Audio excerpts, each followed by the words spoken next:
Good magical morning, everybody. Magical mini moments here. Hope you're all doing well. Today we're going to look over a few cards that aren't seeing too much play in much commander decks, but we're hoping to switch that around today, give you guys a better view of card you should be sliding in your decks to help you guys win some games.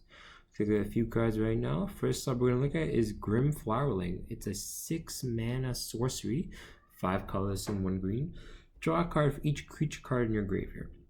6 mana might seem like a lot to be drawing a few cards or creatures in your graveyard, but if we were played up with commanders such as Man of Clan Nauta, Karador the Ghost Chieftain, or even Nethor Apex of Death, these commanders are notorious for having multiple creatures in their graveyard by the time these commanders are out, right? They want to be recurring value, looping engines, and that's what we're looking for, right?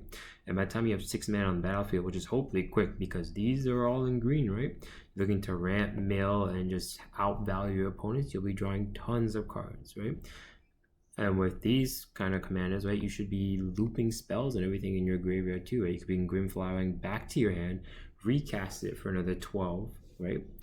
Draw 12 cards, deploy another 12 creatures, sack them all again, do it all again, right? That is the engine and value that we are looking for.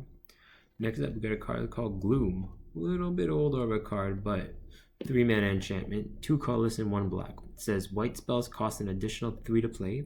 Activated abilities of white enchantment cost an additional 3 to play as well. As we're not looking so much at the enchantment side, it's more the white spells cost additional 3 to play, right? The 2 most popular known removal spells are Swords to Plowshare and Path to Exile. Both cost 1 mana to do. So imagine getting another 3 mana on top of that. That taxing effect in black doesn't necessarily happen so often. Imagine paying 4 mana for a removal spell instead of 1. Players are probably going to think twice of what they want to target. And it's symmetrical effect too, right? This also be targeting your white spells as well, right? So if you are playing an Orzhov, Abzan, or anything with white, spells or you cast will also cost 3 mana as well, so keep that in mind. But paying 4 mana for removals kind of seems a little painful. Imagine paying as well 4 mana for an Esper Sentinel. Nobody's going to be casting that anymore when they think about it, right? Instead of paying the 1, they're going to think that they should even cast theirs. Or a 5 mana Teferi's Protection. Is that worth it, right? People always say that 3 mana is so efficient to keep up, but 5 mana seems a little too much, and if they would just waste their turn, they don't seem like they're getting full value out of it. Even cards like, in fact, like Sun Titan, right? 6 mana, whenever ETBs are attacks, you return a permanent with mana value 3 or less from your graveyard. Imagine paying an additional 3. 9 mana to recur one thing with 3 mana value less or so. It doesn't seem pretty worth it to your opponents then. So you'll just be having this taxing effect that won't be affecting you if you're not playing white, but it'll definitely be like hurting everybody else. Next we have another card called Dragon's Appeasement. It's a 6 mana enchantment, 3 colors, 1 black, 1 red, 1 green, so Jund, so you can play this in.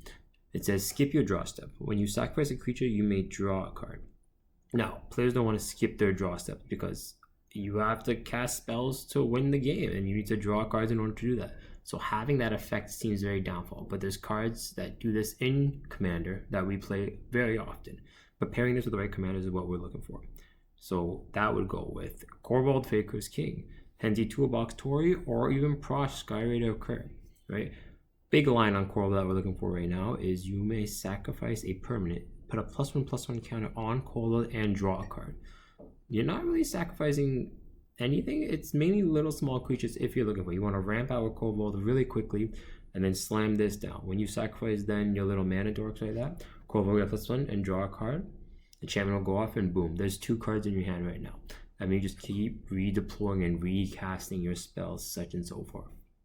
For Henzi, we got the Blitz mechanic, right? Blitz mechanic is a really cool mechanic where it lets you cheat something into play, sacrifice a creature at the beginning of the next end step, and then lets you draw a card. When that creature gets blitzed and died, you get to draw a card. Dragon's Appeasement triggers because a creature got sacrificed and you draw an additional card, fueling your hand again for the Blitz mechanic to go off and lets you do that.